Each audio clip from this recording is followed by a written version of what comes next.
It was time.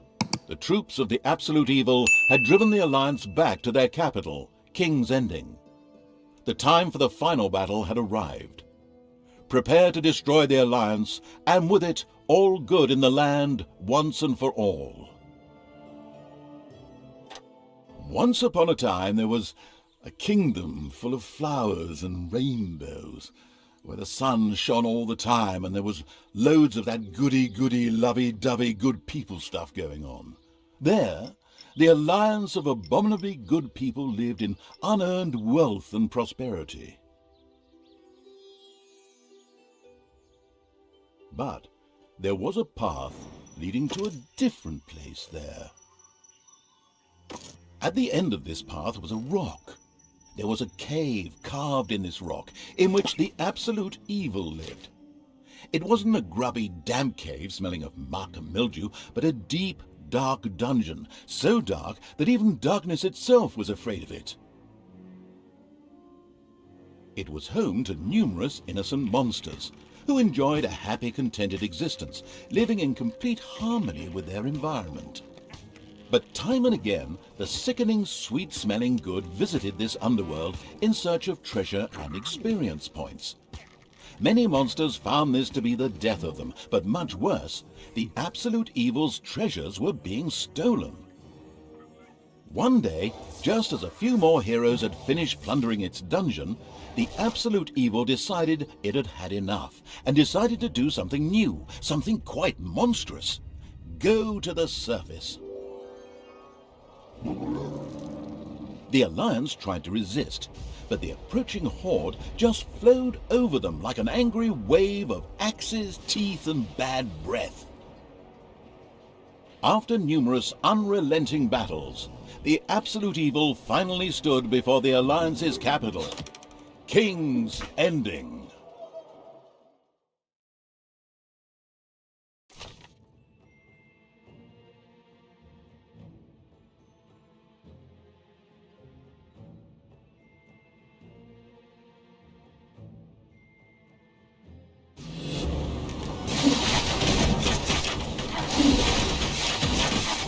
After countless battles, the forces of the absolute evil reached the Alliance capital, King's Ending. The laughable remnants of the forces of good had come here to make ready for the final battle. Evil would pay a high price indeed to storm those fortress walls, or so they thought. Suddenly, a rumble rose from deep within the earth. Stones burst asunder, revealing an ancient path into the depths. Out of the depths of Stygian darkness arises the invincible evil. With earth-shaking steps, the unstoppable evil began its trek towards the front. In the terribly improbable event that it may have forgotten how that works, a formidable help function has been provided.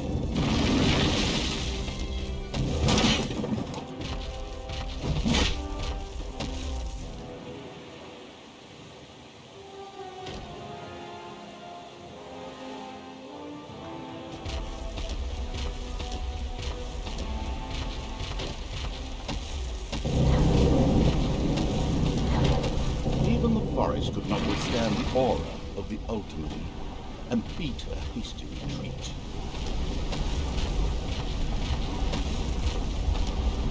A few of the Alliance units had entrenched themselves here.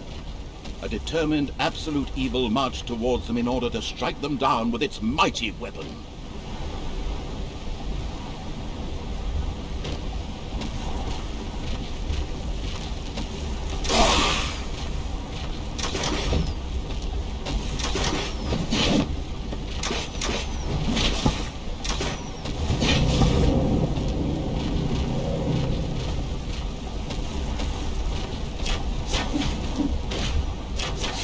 Absolute evil had discovered a medal. These legendary. The award ensured the creature could be made even more powerful. Only one downside. The creature was only eyes ablaze with greed. The insidious evil gazed upon the blood-drenched battlefield. Here the last defenders of good would die, and an age of evil begin. Projectiles from the Alliance's catapults darkened the sky, but the Horde's fighting skills were at their best in darkness, if they survived.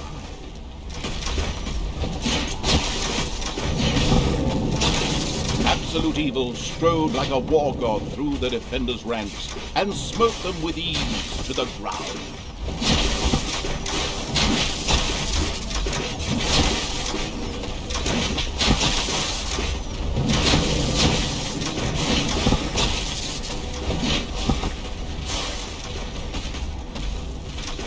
Nothing and no one could stop the invincible evil.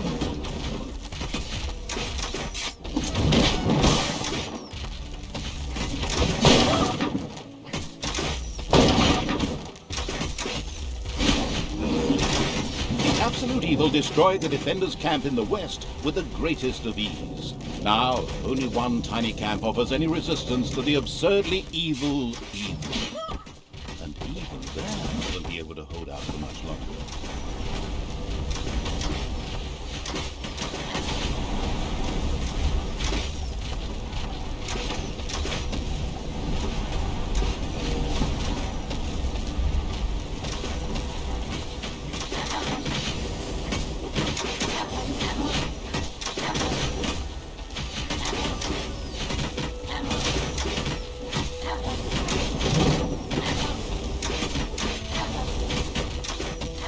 Defeating good was as easy as taking candy from a bench for the unstoppable evil.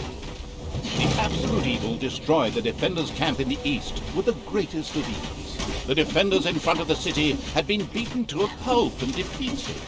Now the time had come to attack King's Ending. The final battle beckoned.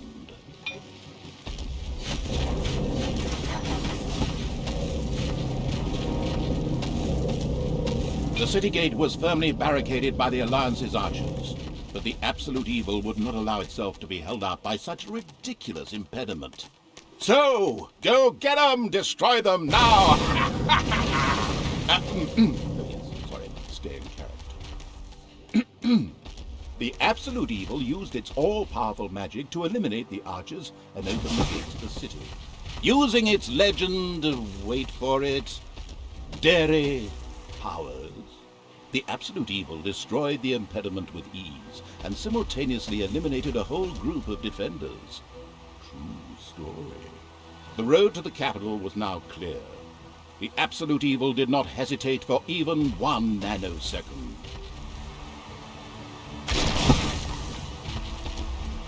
The insidious evil entered King's Ending. A small, pitiful group of defenders stood in its way. Suddenly, the doors of several houses in the city opened, and with a loud roar, defenders bore down on the rather surprised evil. An ambush.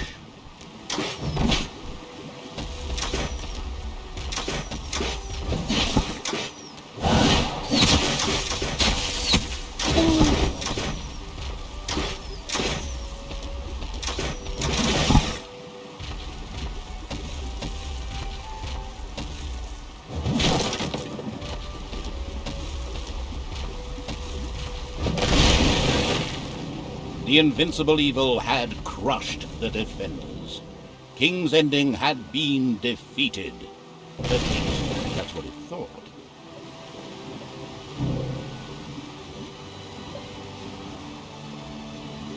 Suddenly, the final heroes of the Alliance emerged from nowhere. Another ambush? Now, this was becoming very boring. But wait, this time it was different. Instead, the heroes raised their hands and started singing an incomprehensible chant. A magical ritual? This did not bode well. Well, actually, it bode the arrival of good things, great things, unless you happen to be the absolute evil.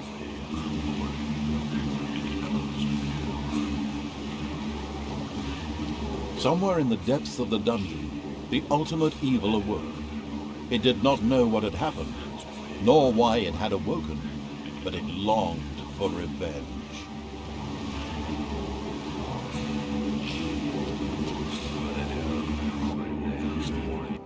The last remaining heroes of the country joined forces and cast a powerful banishment spell.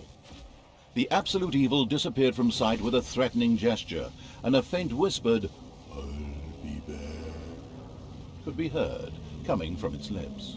The absolute evil had been banished, and its essence shattered into several pieces. Its reign of terror had ended.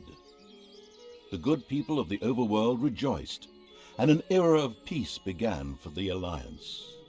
The evil creatures were driven back into the underground, doomed to serve as cannon fodder for pleasure-seeking adventurers.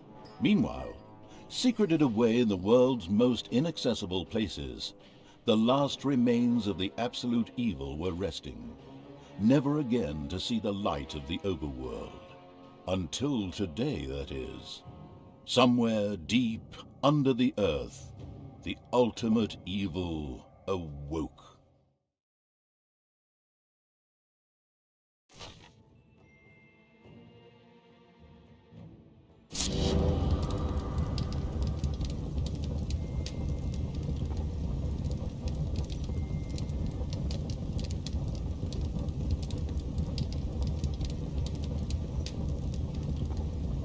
And the hand of terror arose, controlled by the ultimate evil.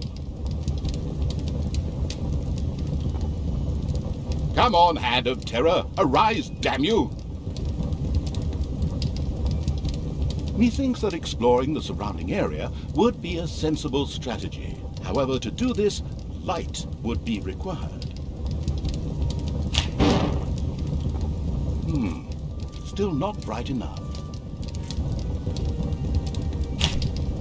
An old throne room was revealed by the light.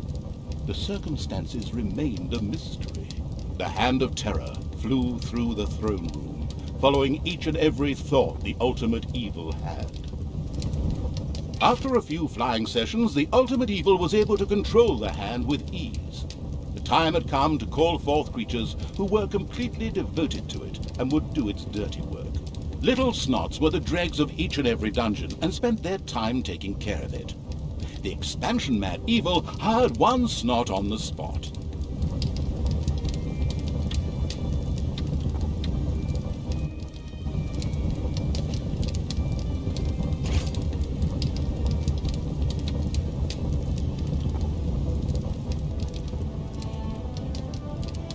After very careful consideration, the ultimate evil now decided to recruit a little snot. The first little snot appeared. It was completely ready to work in the dungeon and to crawl in the dust before the ultimate evil. Little snots were important to the ultimate evil because they took care of many important little things, such as excavating new areas. The psionically gifted evil could sense the presence of something important that was buried to the south. It instructed its little snots to dig in that direction. As quick as a fart, the little snot made his way to the marked position and began to dig.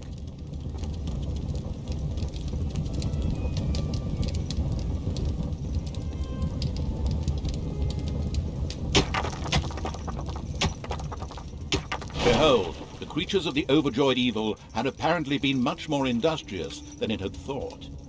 A great dungeon was revealed behind the wall. Everything was already in place. Doors, traps, a well-filled treasury. Wait, treasury? And where, if you please, is this treasury? Oh well, one can't expect too much of these mindless little snots. First of all, some gold had to be dug out to make space for a treasury to be created. The hand of terror swiftly marked a few small gold veins so that the little snots could excavate them. As soon as the gold vein was selected, a little snot immediately set out to mine valuable gold for the greedy evil.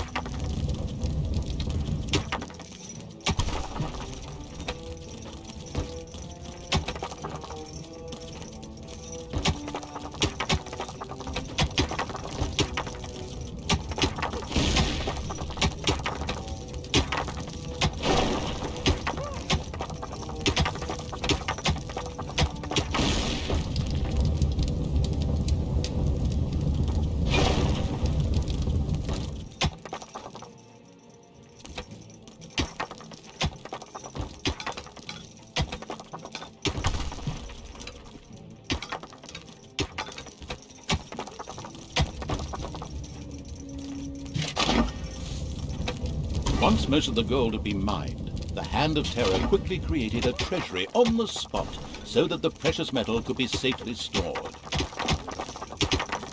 The clever evil mastered this task with flying colors. From now on, little snots could use the treasury to store mined gold.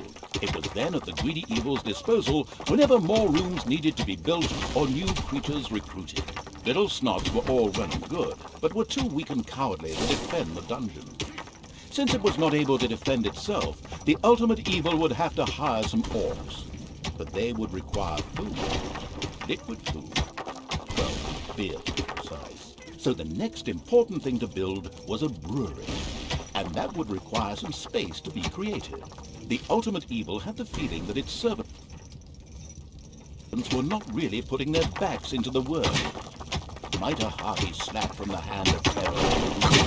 The sadistic evil encouraged its creature to work a little faster, with a friendly but not at all gentle slap.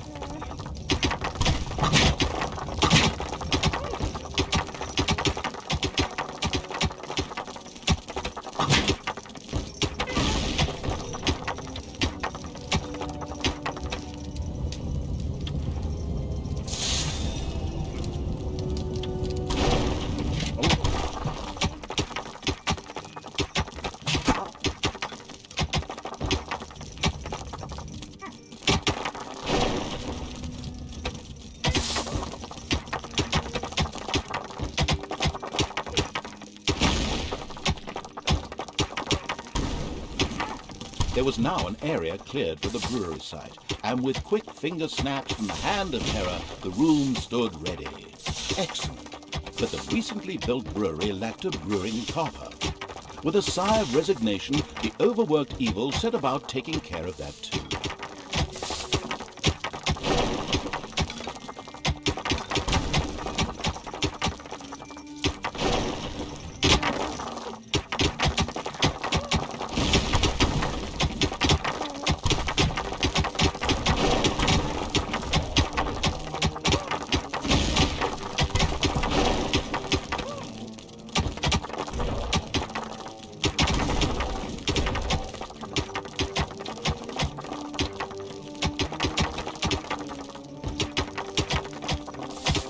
Hard-working evil effortlessly built a brewing copper so that delicious beer could be brewed as soon as possible. One of the little snots started working on the brewing copper.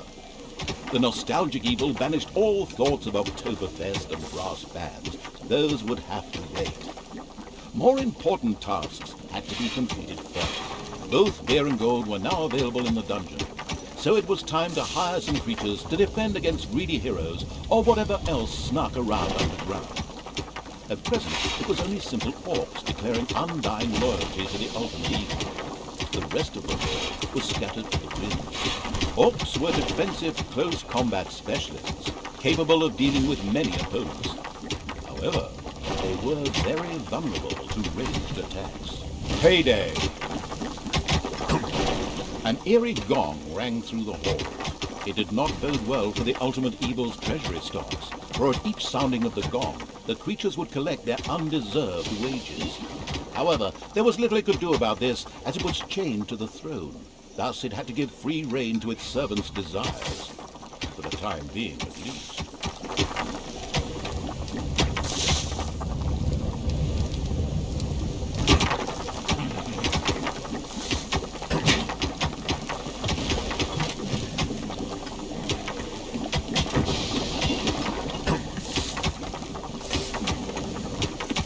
The little snots found a healing potion in a hidden room. This was able to restore one of the ultimate evil's creatures to full health.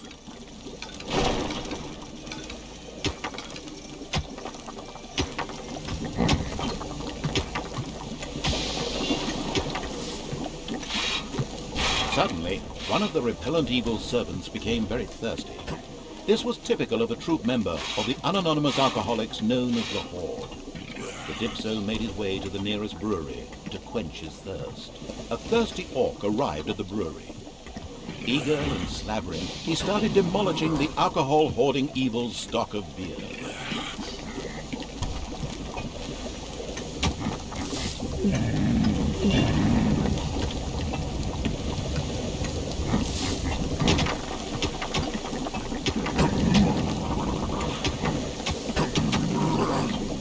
dungeon of the expansion-mad evil grew and prospered, but unfortunately, it had reached the maximum possible population it could currently manage. Now a creature would have to be thrown into the bottomless pit before any others could be brought in.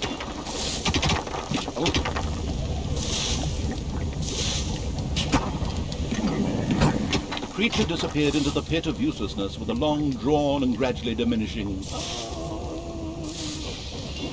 This particular act of wickedness brought a smile to the face of the ultimate evil. One louse-infested orc crawled up from the depths and declared allegiance to the ultimate evil. The first step towards the creation of a powerful army had been missed. The profound evil had had enough of dungeon sightseeing and now wanted to move to the surface to try a dish of his best-served cold: revenge. Some Alliance members were bound to be guarding the entrance to the overworld, a fine appetizer for a vengeful evil.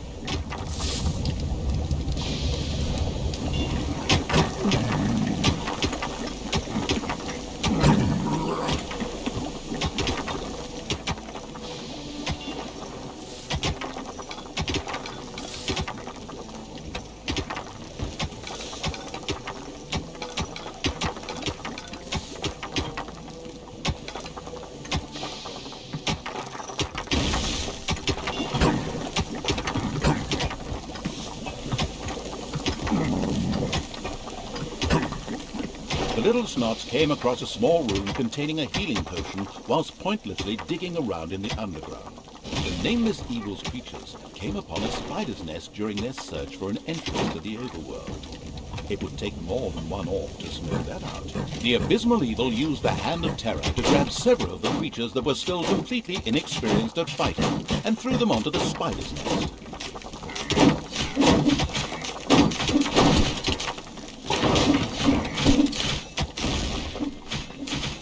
Spiders dropped like flies. The strategically well-versed evil patted itself on the back, proud that it had led its troops into battle with such aplomb. And by led, I just simply mean chucking them at the enemy. The basics of a dungeon were now in place. However, the brewery was puny and didn't really have room to store beer barrels, and the treasury was also anything but impressive in size. Quickly, the expansion-hungry evil set out to enlarge its dungeon.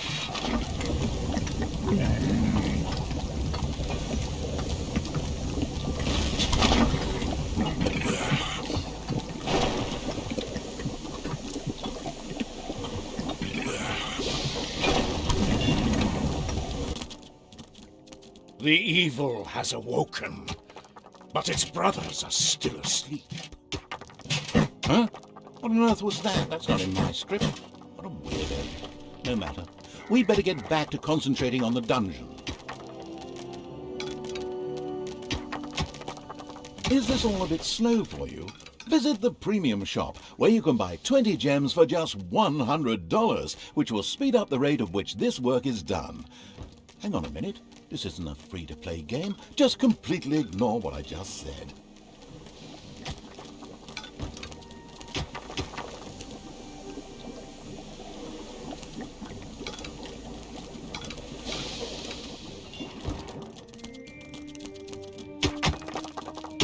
Huge monstrosity loomed out of the darkness on 8 legs. This dungeon's human guards had been ancient history for a long while. Now it was home to a huge spider and her brood. Would Sam and Frodo escape it and continue their journey to Mount Doom, or was this the end of the Ring-Bearer? Hang on a minute, that's not the right text. Where were we? Oh yes, a huge spider, henceforth called the Spider Queen. It would be necessary to eliminate the Spider Queen before the Horde could reach the surface. The Spider Queen sent forth a wave of her children. Of course, the ultimate evil was fully aware of this danger and immediately prepared to defend itself against them. At least, that's what I think.